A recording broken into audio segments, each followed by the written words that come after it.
75 ஆண்டு காலம் அண்ணாவால் காப்பாற்றப்பட்ட கட்சி, கலைஞரால் காப்பாற்றப்பட்ட கட்சி.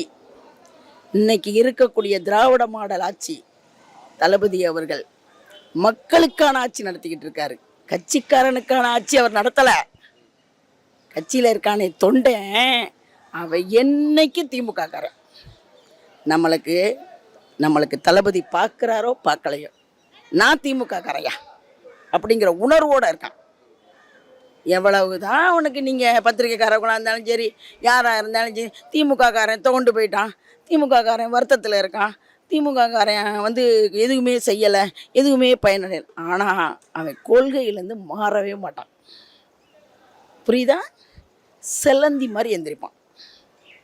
ஆட்சியை நம்ம தளபதி பிடிக்கணும்.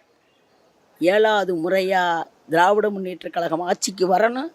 2வது முறையாக இந்த தளபதி திராவிட மாடல் ஆட்சி மறுபடியும் வரணும் அப்படிங்கிற உணர்வு மட்டும்தான் திமுக காரன்ட்ட இருக்கும். புரியுதா? ஆனால் தளபதி மக்களுக்கான ஆட்சி நடத்துகிறார்.